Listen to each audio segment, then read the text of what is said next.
नमस्कार। आज हम सब बात करने बैठे हैं, चर्चा करने के लिए इकट्ठा हुए हैं बाबा साहब भीमराव अंबेडकर जी पर।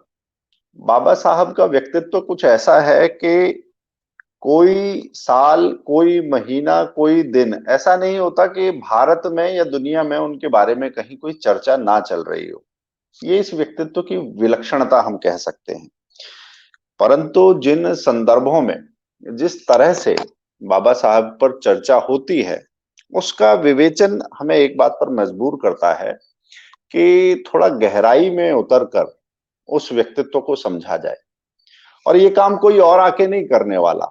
देश आपका है, आपके महापुरुष हैं, तो इन पर एक अध्ययन की बात, विमर्श की बात और अपने पुरखों को समझने की बात, ये कोई और नहीं करने वाला, ये हम सभी को करना पड़ेगा।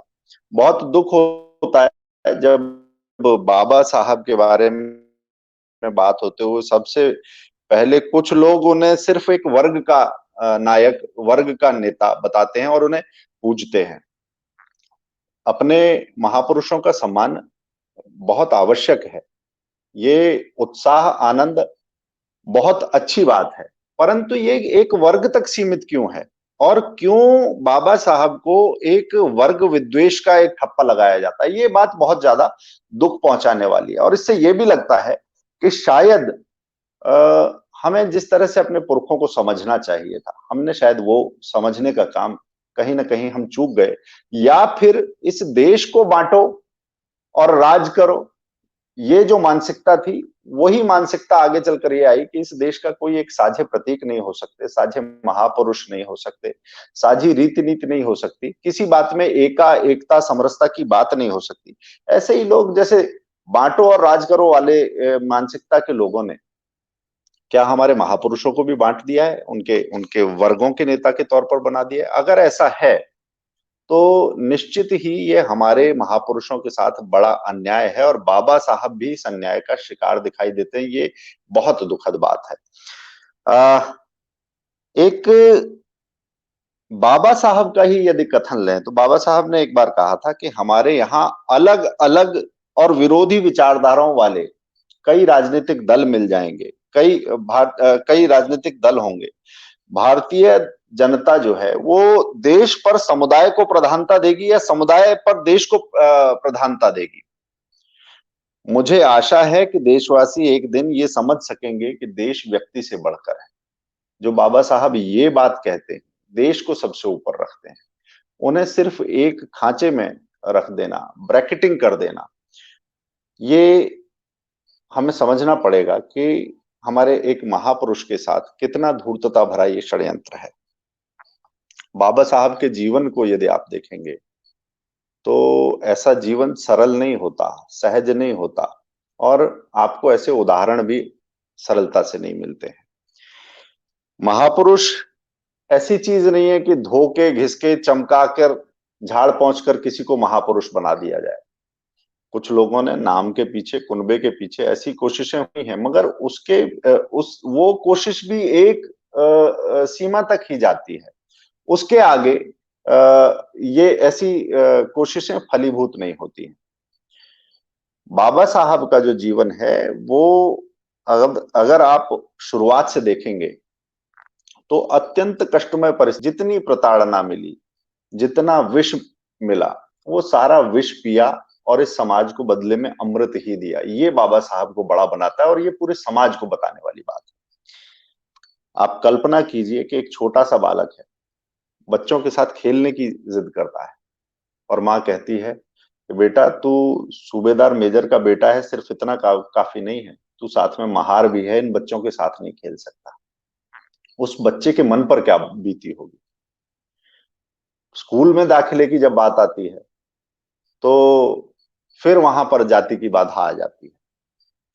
उस समय की समाज की परिस्थितियां ऐसी थी कि उच्च निम्न, अंग्रेज, गोरा, काला, ये सारी चीजें, जो जितनी व्याधियां सामाजिक हो सकती थी, सबने इस समाज को जकड़ रखा था बुरी तरह से। बहुत बटा हुआ समाज। तो स्कूल में दाखिले के समय पर भी होता है कि दाखिला नहीं होगा, बड़ी मुश्किल से एक जगह पर दाखिला होता है, तो माँ बड़ी पीड़ा में है कि ये बच्चा कैसे जाएगा, इसके मन पर क्या प्रभाव पड़ेगा। छोटा सा बच्चा है, घर से अपनी टाट पट्टी दरी लेकर जानी है, सबके साथ नहीं बैठ सकते, और बैठ नहीं सकते सिर्फ इतना नहीं है, जिस समय सब खाना खा रहे हैं उस समय आपको दीवार की तरफ मुंह करके खाना खाना है। सब पढ़ रहे हैं, उनके जूते चप्पलों के पास बैठकर आपको पढ़ाई करनी है। जहां से सब पानी पी रहे हैं वहां से आप पानी नहीं पी सकते। मगर माँ ने कहा कि बेटा ये हमारे समाज को एक बीमारी लगी है, आगे चलकर अपनी पढ़ाई ठीक करो और इस समाज की बीमारी का इलाज करना। उस माँ के कही हुई बात को गांठ बांध कर चलने वाला वो संकल्पित बालक जो है, भीष्म की तरह संकल्प लेने वाला, प्रतिज्ञा करने वाला बालक, ये भीम। वही माँ एक समय बीमार पड़ी है, घर में जो वैद्य है, डॉक्टर है, वो आने को तैयार नहीं कि अनुसूचित जाति का, ये अलग जाति का, ऐसी जाति का परिवार है, उसका घर है जिसे उस समय अस्पृश्य माना जाता है। कैसी विडंबना रही होगी। जो माँ जीवन में एक एक सबक सिखा रही है, वो माँ मृत्युशैया पर पड़ी है, डॉक्टर घर में आने को तैयार नहीं है। ये सारे जो कड़वाहट के जितने घूंट हो सकते हैं, उस बच्चे ने ये सारे घूंट पिए। उसके बाद दैवयोग से मेधावी बालक था, पढ़ते हुए जाता है, विदेश जाता है, अपनी मेधा का परचम फहराता है। मगर जब लौटता है और बड़ौदा रियासत के महाराज के यहाँ डिफेंस अटैची, आप ये समझ लीजिए कि एक रियासत में तो एक तरह से रक्षा मंत्री जैसी ही पोस्ट है, पद इतना बड़ा है। मगर जातियों का दंभ उस समय इतना बड़ा था कि उस समय का जो चपरासी है वो उस अफसर को फाइल सीधा लाकर नहीं देता, फेंक कर देता है। कितना अपमान होगा। अर्थशास्त्र की डिग्रियां हैं, राजनीति शास्त्र की डिग्रियां हैं। मुंबई के सिडनहम कॉलेज में 1918 में पढ़ाने जाते हैं, तपती धूप में गला सूख रहा है, एक घड़े से पानी निकालते हैं, प्रोफेसर हैं। मगर उस पढ़े लिखे लोगों के, जो कुलीन लोगों के तंत्र में भी वहां पर समझ की स्थिति यह है कि अरे इन्होंने घड़ा कैसे छू दिया, पानी कैसे पी लिया, इससे तो हम पानी पीते हैं, ये महार कैसे पानी पी सकता है, घड़ा फोड़ो, इसे यहां से निकालो, ऐसी स्थिति आती है। एक धर्मशाला में एक एक जगह से सामान, जाति का पता चलने पर सामान बाहर सड़क पर फेंका जाता है। इतनी सारी प्रताड़नाएं झेलते हुए, इतनी कड़वाहट झेलते हुए भी इस समाज की इस बीमारी का इलाज करना है, जिन्होंने मुझे पीड़ा दी उनका इलाज करना है, ऐसा नहीं जैसा आमतौर पर लोग करते हैं कि ये कड़वाहट की ग्रंथि पैदा हो जाती है, गांठ बांध लेते हैं, ऐसा नहीं। मगर इस समाज की बीमारी का इलाज मुझे ऐसा करना है, ऐसा संकल्पित व्यक्तित्व। क्या उस व्यक्तित्व की, उस मनोभावनाओं को आज तक किसी ने समझा है? जो बाबा साहब की बात करते हैं, बहुत झंडे बिल्ले लगते हैं, रैलियां होती हैं, कभी बाबा साहब की इस विराटता की चर्चा किए बिना क्या बाबा साहब के व्यक्तित्व से हम न्याय कर सकते हैं? कैसी बहुमुखी प्रतिभा है। वैसी प्रतिभा आपको सामान्य तौर पर नहीं दिखाई देती। और पढ़े लिखे नेता, राजनेता बहुत हुए होंगे, बाबा साहब जितना कौन पढ़ा लिखा है। कैम्ब्रिज से वो एमए करते हैं, वहीं से पीएचडी करते हैं, लंदन स्कूल ऑफ इकोनॉमिक्स से एमएमसी किया, वहीं से डीएससी किया, वकालत की, इतनी सारी डिग्रियां। और वो व्यक्ति, आजकल सब लोग कहते हैं कि पुराने समय के पढ़े थे तो 10 पढ़ के ही सरकारी नौकरी बहुत अच्छी पाली। बाबा साहब तो इतना पढ़े थे जितना आजकल भी नहीं पढ़ते हैं लोग, सारी सहूलियत हो जाने पर नहीं पढ़ते। कितने पद, कितनी ऊंची चीजें वो सहजता से प्राप्त कर सकते थे। मगर सब कुछ होम करके भी इस समाज के काम के लिए एक लड़ाई वो लड़ते रहे लगातार। और यही बाबा साहब का व्यक्तित्व की असली चीज है। और इस व्यक्तित्व की जो सबसे बड़ी बात है, वो अपने लिए विरल और समाज के लिए बहुत सरल और संघर्षमय ऐसा एक जीवन हमें दिखाई देता है। समाज का काम, ये मेरा काम है, समाज का दुख है, वो मेरा दुख है, समाज के हित में ही मेरा हित है। इतना सोचने वाले कितने लोग होते हैं। और खास तौर पर विलायत हो आए, पढ़ लिख गए और बचपन में इतनी सारी प्रताड़नाएं झेली, तो सिर्फ स्व केंद्रित होने का बहुत मौका हो सकता था, किसी भी सामान्य व्यक्तित्व के लिए हो सकता था। परंतु ये विलक्षणता ही बाबा साहब को अलग बनाती है कि उन्होंने कभी स्व केंद्रित नहीं हुए, वो इस समाज के बारे में वो हमेशा सोचते रहे। परिवार के बारे में पगडंडियां बहुत सारे लोग पकड़ लेते हैं, समाज और संस्था की संकरी गलियों में बहुत सारे लोग खो जाते हैं। मगर राष्ट्र का राजमार्ग पकड़ के चलना ये सरल नहीं होता। बाबा साहब ने वही राष्ट्र का राजमार्ग पकड़ा है, अपने लिए नहीं, किसी संस्था के लिए नहीं, किसी कुनबे कोठरी के लिए नहीं, इस देश के लिए करना है, इस पूरे समाज के लिए काम करना है। ये काम करते हुए हमें बाबा साहब का जीवन दिखता है। कुछ लोगों का ये कहना होता है कि बाबा साहब बहुत झगड़ालू हैं, गुस्सैल हैं, विद्रोही हैं, और इसके आधार पर कुछ लोग वो कहते हैं कि भारतीय परंपरा से बाहर के लोग, बाबा साहब का जो विचार है वो भारतीय परंपरा से बाहर का विचार है। ऐसा कहने वाले लोग शायद भारतीय परंपरा को नहीं जानते।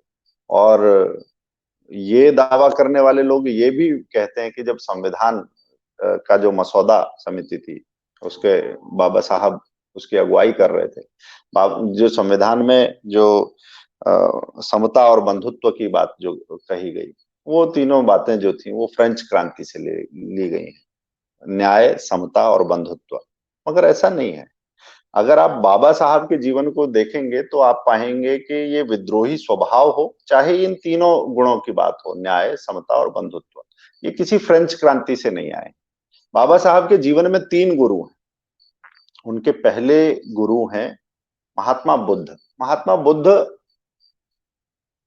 अपने समय के बहुत विद्रोही विचार के व्यक्ति थे। सारा कुछ छोड़कर उन्होंने करुणा, प्रेम, दया, श्रद्धा, निष्ठा, इसका एक रास्ता निकाला। और जो एक्सट्रीम फिलोसफीज हो सकती हैं या धाराएं हो सकती हैं, उसके बीच में से समाज कैसे निकलेगा, इसका धारा वो बताने वाले, मध्यम मार्ग सुझाने वाले, वो महात्मा बुद्ध बाबा साहब के पहले गुरु।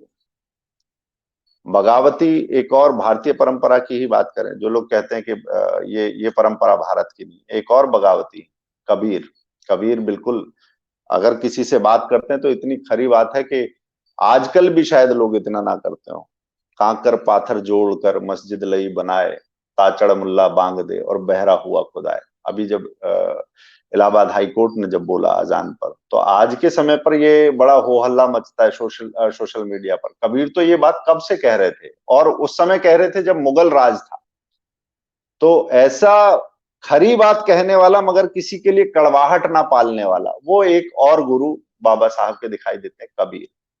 एक और बाबा साहब के गुरु, वो गुरु हैं महात्मा फुले।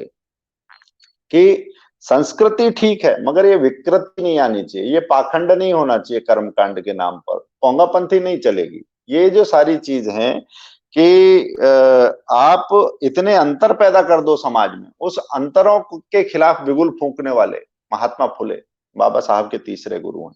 तो बाबा साहब ने ये कहा भी है कि समता की, न्याय की, बंधुत्व की बात ये फ्रेंच क्रांति से नहीं, मुझे महात्मा बुद्ध से मिली। तो जो लोग बाबा साहब को अलग तरीके से पोर्ट्रे करते हैं, उनको अलग तरीके से निरूपित करने की कोशिश करते हैं, उन्हें भारतीय संस्कृति से उनका जुड़ाव, उनका अध्ययन ये समझे बिना अगर वो करते हैं तो निश्चित ही वो भटक जाएंगे।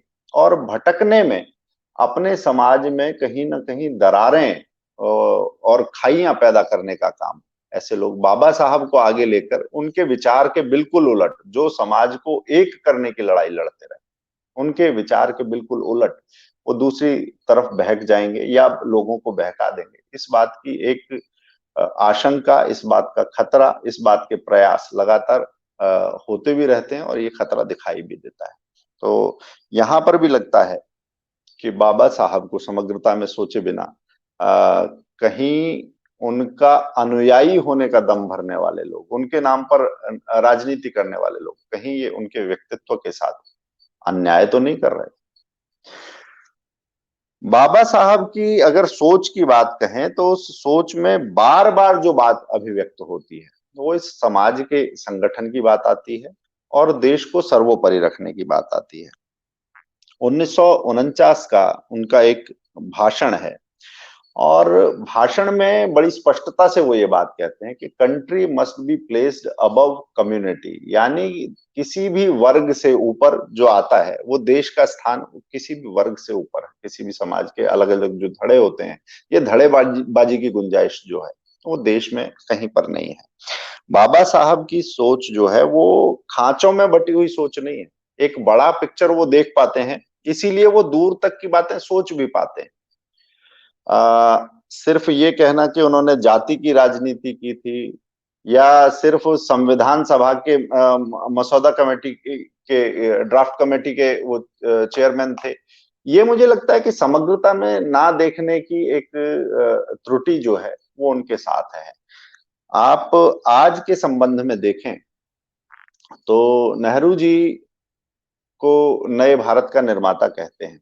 अंशतः वो ठीक भी है, मगर भारत की जो कृषि जगत से जुड़ी हुई समस्याएं हैं, उसके लिए 1920 में ही बाबा साहब ने कहा था कि औद्योगिकरण कृषि जगत से जुड़ी हुई समस्याओं के समाधान लेकर आने वाला एक रास्ता जो है वो औद्योगिकरण से जाता है, वहां से भारत की समस्याओं का समाधान होगा। रुपए के अवमूल्यन की बात आती है, भारतीय मुद्रा का, उस पर अगर प्रॉब्लम ऑफ रुपी, बाबा साहब का शोध इस बात पर है। और हैरानी की बात है कि इतने बड़े अर्थशास्त्री, इतने विविध विषयों पर शोध करने वाले बाबा साहब के उन विषयों पर भारत की यूनिवर्सिटीज में, विश्वविद्यालयों में आज कोई शोध नहीं होता, उनकी पढ़ाई लिखाई की चर्चा नहीं होती। उन्होंने कितने अलग अलग चीजों पर काम किया है। मजदूर जगत की बात होती है, मजदूर जगत में यदि आज काम के घंटे सीमित हैं, काम की स्थितियां तय की गई हैं, तो वो इसलिए है क्योंकि बाबा साहब ने उसके लिए काम किया है। अंग्रेजी सरकार में उनके पास एक जिम्मेदारी उनको दी गई थी, श्रम कानूनों से जुड़ी हुई। भारत के पहले श्रम मंत्री तो थे ही, परंतु उससे पहले ये जो आज के हम कारखाना कानून देखते हैं, उस सब की जो रूपरेखा है, उसकी जो नींव रखने का काम है, वो बाबा साहब का किया हुआ काम है। महिलाओं के अधिकारों की बात है,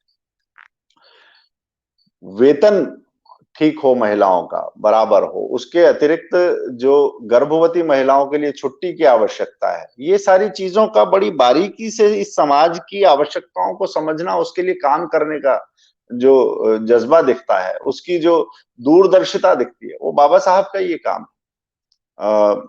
संसाधनों की बात करें तो सेंट्रल ग्राउंड वाटर कमीशन, पानी जिस समय, आज पानी की कीमत की बात करते हैं, लोग कहते हैं कि तृतीय विश्व युद्ध अगर हो सकता है तो वो पानी के कारण हो सकता है। जिस समय पानी बहुत इफरात में था, प्रचुर मात्रा में था, मूसलाधार बारिश की जैसे मुहावरे, जो आज बारिश नहीं दिखती है, तब ऐसा था। नदियों पर ऐसे बांध नहीं थे, नदियां बारहमासी नदियां थी। तब सेंट्रल ग्राउंड कमीशन की एक जो सपना है, उसकी एक कल्पना है, वो बाबा साहब की कल्पना है। तो यदि एक जाति की बात करना, एक वर्ग की बात करना, सिर्फ इतना ही देखना, तो मुझे लगता है कि हम अपने महापुरुष के साथ न्याय नहीं कर रहे अगर ऐसा करते हैं तो। और वो महापुरुष के कृतित्व में कमी नहीं है, हमारे अध्ययन में, हमारी समझ में कहीं ना कहीं कमी वो हमारी ओर से है। एक बात बहुत जोर शोर से कही जाती है और उसका उत्तर ना मिलने के कारण वो जोर जो है वो द्विगुणित हो जाता है। मतलब 4 गुना कही और 100 गुना हो गई, इस तरीके की बात होती है। बाबा साहब सवर्ण विरोधी थे, बाबा साहब ब्राह्मण विरोधी थे, परंतु ऐसे लोगों से कुछ सवाल जरूर पूछने चाहिए कि बाबा साहब आम्बेडकर में जो आम्बेडकर उपनाम है, वो उपनाम कहाँ से आया? बाबा साहब के गुरुजी थे, ब्राह्मण थे, और उन्होंने अपने प्रिय शिष्य को अपना एक उपनाम प्रेम से उसके साथ लगाया। और बाबा साहब ने पूरा जिंदगी वो गुरुजी का दिया हुआ नाम अपने सीने से लगा के रखा। अगर ऐसा ही होता तो सबसे पहले वो ब्राह्मण उपनाम आम्बेडकर को छोड़ देते। बाबा साहब ने नहीं किया, क्योंकि ये कड़वाहट जो उन पर थोपी जाती है, ये बाबा साहब के मन की कड़वाहट नहीं है। सविता अम्बेडकर, सविता अम्बेडकर उनकी पत्नी थी, और उनकी पत्नी खुद सारस्वत ब्राह्मण थी। अगर कड़वाहट होती है तो वहां दिलों के रिश्ते नहीं होते, वहां ये प्रेम नहीं होता, वहां एक दूसरे के लिए निष्ठाएं और समर्पण नहीं होता। तो ये कहना भी गलत है। बड़ौदा के महाराज के साथ उनके संबंध देखिए, उन्होंने एक मेधावी बालक को संभाला, उसकी प्रतिभा को आगे उस स्थान मिले, इसके लिए प्रयास किए। तो बाबा साहब का उनके साथ जुड़ाव बना रहा। पूरे समाज को लांछित नहीं कर सकते। बाबा साहब के साथ जुड़ने वाले एक एक गुरुजी भी हैं, सविता अम्बेडकर भी हैं, महाराज भी हैं, तो जिस समाज को सीधा सीधा दो खानों में बांट के, कि बड़े जैसे तलवारें खींची हुई थी, ऐसा नहीं था, मगर जो बीमारी है उसका इलाज करना है, इसके लिए बाबा साहब की पूरी जीवन एक लड़ाई थी, उसको आप नहीं नकार सकते। ये इसके अगर आप बात करेंगे कि ऐसा करने के पीछे क्या कारण है, तो वही फॉल्ट लाइन की राजनीति। लोगों को बांटोगे तब शायद आप क्षेत्र की, भाषा की, परिवार की, कुनबे की राजनीति कर पाओगे, मगर वो जो राजनीति है, क्या वो बाबा साहब की राजनीति है? उससे आप जो सामाजिक विद्वेष फैला रहे हैं, क्या बाबा साहब ने उस विद्वेष का सपना देखा था? अगर आप इन प्रश्नों पर थोड़ा विचार करेंगे तो लगेगा कि बाबा साहब कुछ और कह रहे थे, और बाबा साहब के नाम पर जो पट्टी पढ़ाई जा रही है वो कुछ और ही पट्टी पढ़ाई जा रही है। ब्राह्मण विरोध की सच्चाई की हमने बात की है। एक और बात आती है, बाबा साहब ने कुछ चीजें बहुत पहले ऐसी भांप ली थी जिन पर आज तक भ्रम की स्थिति है, मगर बाबा साहब को अगर बाबा साहब के आईने में हम देखें तो बहुत से भ्रमों का निवारण हमारा हो सकता है। एक दलित मुस्लिम एकता की बात होती है, भीम मीम का नारा लगता है, मगर इस नारे में सच्चाई कितनी है? क्या ये वास्तव में समाज में सौहार्द पैदा करने वाला मंत्र है?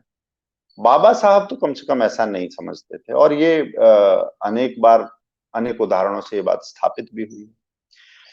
बाबा साहब ने अपने लेखन में ये साफ लिखा है कि मुस्लिम ब्रदरहुड या मुस्लिमों का जो, इस्लाम का जो भाईचारा है वो सिर्फ मुसलमानों के लिए है, बाहर वाले के लिए उसमें कोई गुंजाइश दया जैसी चीज नहीं है। ये इतना संकीर्ण और ऐसा सीमित है, बाबा साहब ऐसा मानते थे।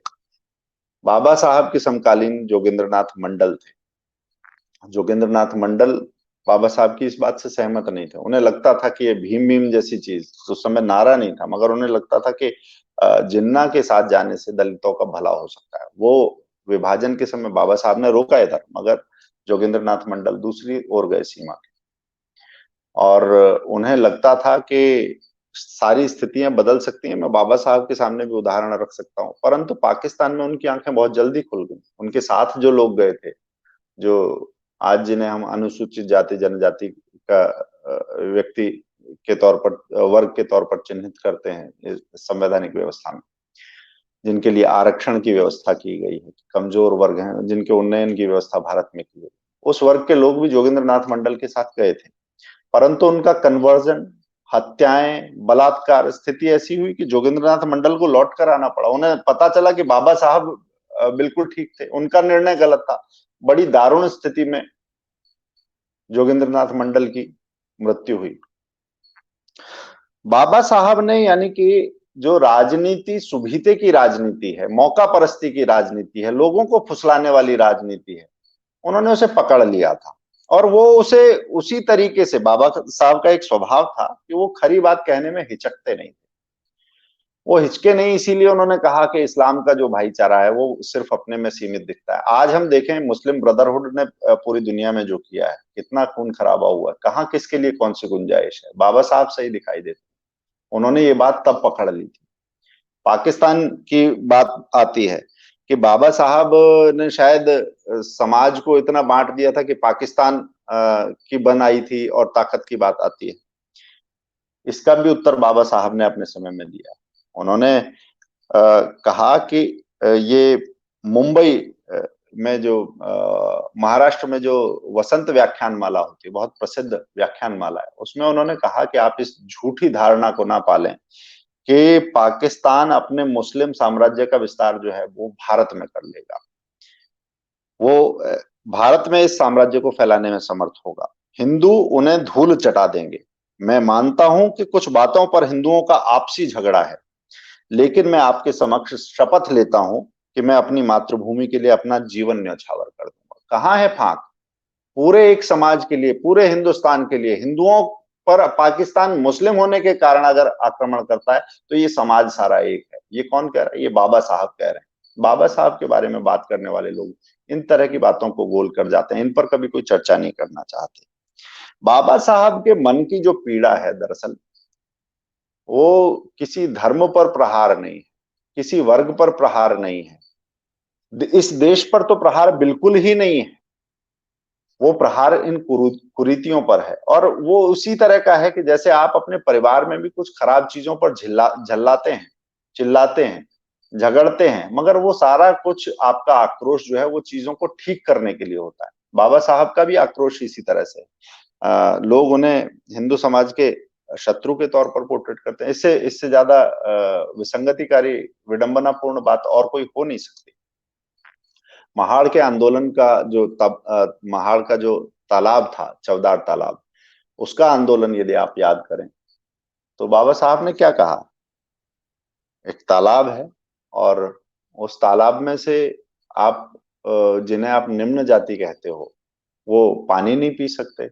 बाबा साहब तर्क देते हैं कि यहाँ से मुस्लिम पानी पी सकते हैं, यहाँ से ईसाई पानी पी सकते हैं, कुत्ते गाय बैल पानी पी सकते हैं, हम पानी नहीं पी सकते।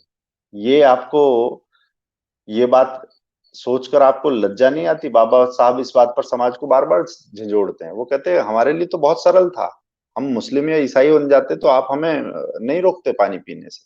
मगर ये क्या है, हम हिंदू ही रहना चाहते हैं, आप हमें हमारा अधिकार दो। वो इस समाज से अपने अधिकार के लिए लड़ रहे हैं, समाज से नहीं लड़ रहे हैं, समाज की कुरीतियों से लड़ रहे हैं वो। नासिक में जो मंदिर प्रवेश का मामला था वो भी यही था। अगर सब छोड़ दें तो मंदिर की क्या आवश्यकता है, परंतु इस मंदिर में जाना है, आप बांट नहीं सकते देवताओं को। ये बात जब बाबा साहब कहते हैं तो इस बात को जिस तरीके से समाज में जाना है, उसकी बजाय समाज में ये भ्रम के आपके बीच में ये पाला खिंचा हुआ है, यहाँ के लोगों को इस पर आक्रमण करना है, दूसरी तरफ के लोगों को इस पर आक्रमण करना है, क्योंकि एक आक्रमण का सिद्धांत थोपा गया। उस आक्रमण के सिद्धांत को भी, इस फॉल्ट लाइन को भी बाबा साहब ने बहुत अच्छे से शोधपूर्ण ढंग से उन्होंने सुलझाया इस बात को भी। सबसे बड़ा सिद्धांत आर्य द्रविड़ सभ्यता का सिद्धांत, या मूल निवासी पर के नाम पर जो बहस चलती है, बाबा साहब को एक जगह रखकर बाबा साहब के नाम पर पूरी बहस चलती है। बाबा साहब ने कहा कि हम कहीं से नहीं आए थे, आए होंगे बाकी लोग, हम यहीं के लोग हैं सारे, हम आपस में। अभी जो यूरेशिया और दूसरी जो थ्योरीज चलती हैं, बैनर लहराए जाते हैं, सारी चीजें बाबा साहब सही कह रहे थे और इस तरह की राजनीति गलत है, ये विज्ञान ने साबित कर दिया है। कोई डीएनए रिपोर्ट नहीं है जो बताती हो भारत में अलग अलग तरीके के लोग हैं, आर्य और द्रविड़ दो अलग अलग तरीके के लोग हैं। कोई ऐसा नहीं है, विज्ञान ने साबित किया है कि इतिहास हमें गलत तरीके से पढ़ाया गया। और गलत तरीके से क्यों पढ़ाया गया? क्योंकि उसमें उस समय के भारत में जो शासन था उसका शायद सुभिता वही था। वो एक तरह का जो बांटने वाली राजनीति थी, या अपने आप को जो उन्होंने इम्पोज किया था शासन में, उस शासन की जो लीक थी वो आगे भी चलती रही। बाबा साहब ने उसी समय कहा था हम कहीं से नहीं आए। अंग्रेजों को ये लाइन ज्यादा सूट करती थी कि आर्य बाहर से आए हैं और द्रविड़ों की पिटाई हुई है, द्रविड़ अलग हैं, आर्य अलग हैं, क्योंकि वो उससे खुद को रिलेट करते थे। आर्य बाहर से आए, हम भी बाहर से आए हैं। आर्य गोरे थे, हम भी गोरे हैं। उनकी नाकें तीखी थी, हमारी भी नाक तीखी है। उनकी आंखें नीली थी, हमारी भी आंख नीली है। उन्होंने तुम्हारे ऊपर राज किया, हमें भी तुम्हारे ऊपर राज करने दो। मतलब इसमें कोई नई बात नहीं है। ये फांक पैदा करने का काम अंग्रेजों का था। और आजादी के बाद भी अगर बंटवारे की बंटवार, इस देश को बांटने के बाद, पहले इस देश को बांटा और बांटो कर और राज करो की राजनीति ने, बाद में इस देश के बचे हुए हिस्से में भी जो क्षेत्र के आधार पर, भाषा के आधार पर, जाति के आधार पर जो राजनीति थी, उसने उसी लीग को पकड़ने का काम किया। बाबा साहब इस लीग के विरोधी थे, ये हमें समझना पड़ेगा। और अगर इस समाज से, इस धर्म से उनकी लड़ाई होती तो बाबा साहब ये नहीं कहते कि गीता मेरे सत्याग्रह की प्रेरणा है।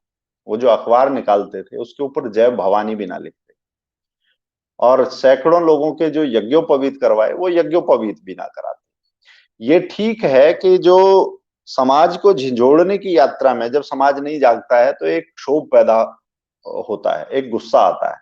उस गुस्से के बाद बाबा साहब बुद्ध धर्म की तरफ भी जाते हैं, बौद्ध धर्म की तरफ भी जाते हैं। तो कहा गया कि लोगों ने कि बाबा साहब ने तो हिंदू धर्म छोड़ दिया, तकनीकी तौर पर आप कह सकते हैं, परंतु उसी तकनीकी तौर पर एक और बात है कि बाबा साहब जिन्हें आप कह रहे हैं कि उन्होंने हिंदू धर्म छोड़ दिया,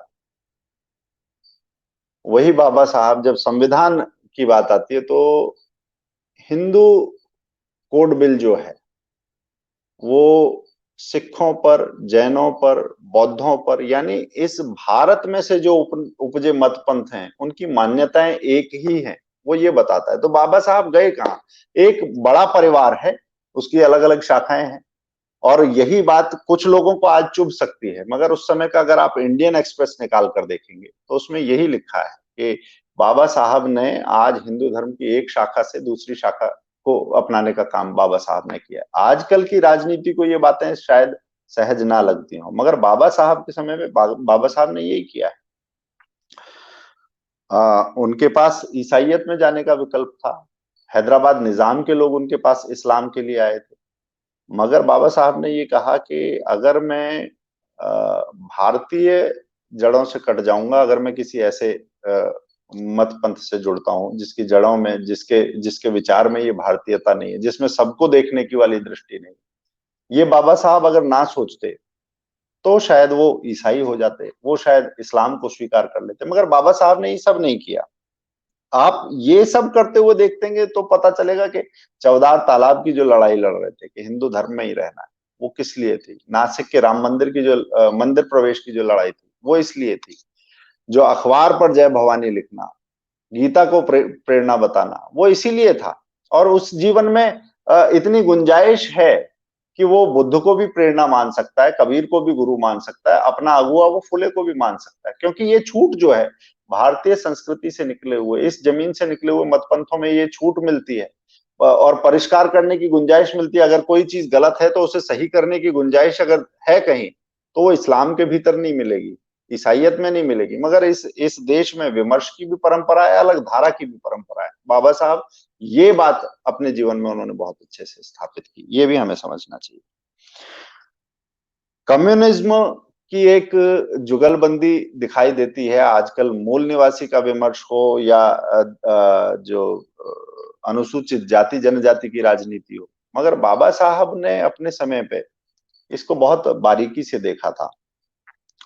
और जो बाबा साहब का एक साक्षात्कार है दत्तोपंत ठेंगड़ी जी की पुस्तक के भीतर, और उसमें बौद्ध मत की तरफ जब बाबा साहब कदम बढ़ा रहे हैं तो वो कहते हैं कि अनुसूचित जातियों और कम्युनिज्म के बीच आम्बेडकर एक बाधा है, और सवर्ण जातियों तथा कम्युनिज्म के बीच गोलवलकर, यानी तत्कालीन सरसंघ चालक श्री गुरु जी की बात हो रही है, सवर्ण जातियों और कम्युनिज्म के बीच गोलवलकर एक बाधा हो सकते हैं। बाबा साहब आम्बेडकर, देबा ठेंगड़ी, पृष्ठ 16 पर ये पुस्तक में उद्धरण है। तो आज जो कामरेड बात करते हैं, वो बाबा साहब ने उनको कैसे परख लिया था, उनके चरित्र को। बाबा साहब ने लिखा कि जो कामरेड हैं उनकी राजनीति मजदूरों के शोषण तक जाती है, इससे किसी का भला नहीं होता है।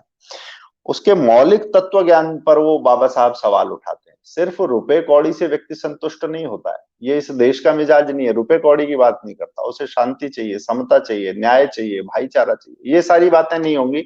और सिर्फ आप वर्ग संघर्ष का सिद्धांत दोगे, खूनी क्रांति का सिद्धांत दोगे, अतिरिक्त मूल्य का सिद्धांत दोगे, उससे इस देश का पेट भरने वाला नहीं है, ये बाबा साहब कहते हैं। और ये बात बाबा साहब के गए हुए 130 साल होने आए, ये बात पूरी दुनिया में साबित हुई है। कितना खोखला विचार है, जिसके पास पूरी दुनिया में एक सफल मॉडल नहीं है, जहां पर सब लोग जो सपना दिखाया जाता था, सारे लोग उस स्तर पर सुखी हों, खुश हों, एक एक मॉडल नहीं है।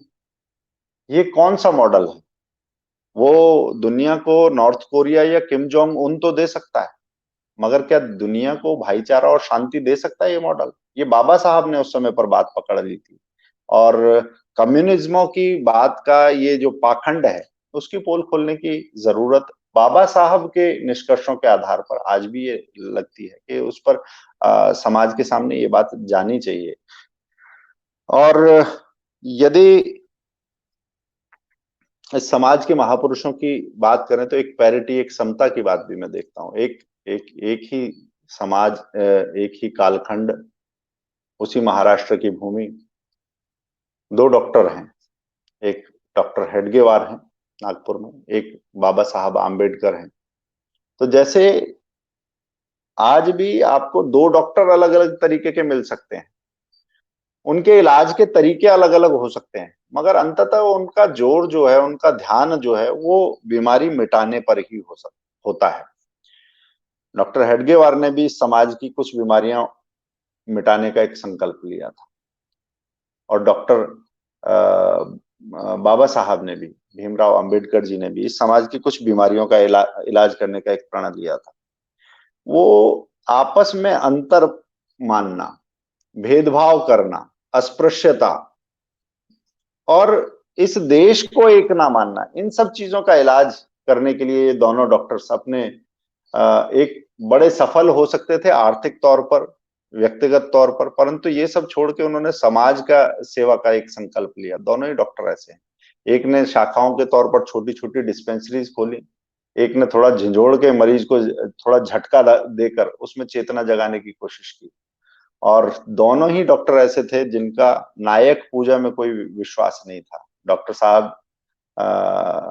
डॉक्टर बाबा साहब जो थे, उनके पास लोग जन्मदिन के लिए आते थे, जन्मदिन मनाना है, तो उन्होंने कहा 15 साल हो गए, 15 साल से मैं आपको बार बार टाल रहा हूँ, आप ये नायक पूजा से इस देश का कुछ होने जाने वाला नहीं है। इसी तरह से डॉक्टर हेडगेवार, संघ में जो नाम दिया, प्रसिद्धि परान्मुख, प्रसिद्धि से मुंह फेर कर दूसरी तरफ से और ये काम करना है। नायक पूजा नहीं चाहिए, समरसता चाहिए, सारे समाज को एक भाव से देखने वाली दृष्टि चाहिए, उस भाव का विस्तार चाहिए, संगठन चाहिए इस समाज में। क्योंकि जो संघ में भी कहा गया कि ये हमले तो बार बार होते रहे, बाबा साहब ने भी यही बात कही। बाबा साहब ने संविधान सभा में जो अंतिम भाषण दिया, अंतिम भाषण नहीं, जिस समय संविधान सभा में, जिस समय संविधान प्रस्तुत किया गया इस देश का, उस समय जो भाषण दिया, उस समय उन्होंने कहा कि इस देश पर ये पहला हमला नहीं है, मीर कासिम के समय पर भी आए थे, आपसी फूट के कारण लोग हम पर काबिज हो गए। फिर वो कहते हैं कि किसी देश का संविधान इतना अच्छा या इतना बुरा हो सकता है जितना उसे बरतने वाले लोग। यानी अपने संगठन से ही हम संभाल सकते हैं चीजों को। जो मीर कासिम के समय जैसी फूट थी वैसी फूट आगे भी आ सकती है, इससे सबक लेने की बात बाबा साहब करते हैं। ये जो बातें हैं ये बताती हैं कि समाज के को अपने महापुरुषों को देखने की एक दृष्टि का होना बहुत जरूरी है। सिर्फ महापुरुष से नहीं, उनको देखने की दृष्टि। आप छिद्रान्वेषण के लिए, खाली कमी निकालने के लिए नहीं देख सकते। उनके जो काम जो ऊपर से वो देख रहे थे, उनको ज्यादा कमियां दिखाई दे रही थी। महापुरुष इसीलिए बड़ा होता है कि वो दूर तक देख सकता है। आप सिर्फ अपनी अपने अपने सर्कल्स में, अपने घेरों में सोचते हैं, महापुरुष उससे आगे देख पाते हैं। बाबा साहब या डॉक्टर हेडगेवार वो इस इन खांचों से बाहर देखते थे। और ये समय मीडिया का है, ये समय तकनीक का है, ये समय सहज संवाद का है, और अध्ययनशीलता के लिए बहुत सारे रास्ते खुल गए हैं। मैं आज के इस संवाद में सबसे यही एक आग्रह करूंगा कि अगर हमारे महापुरुषों पर कोई बात होती है, कोई उंगली उठाई जाती है, तो जरा अध्ययन के साथ उस पर डटना शुरू करें। ये देश हमारा है, ये महापुरुष हमारे हैं, ना हम देश के टुकड़े होने देंगे, ना अपने महापुरुषों को खांचों में बंटने देंगे, वर्गों में बंटने देंगे। इतना कह के मैं अपनी बात आज की पूरी करता हूँ। धन्यवाद।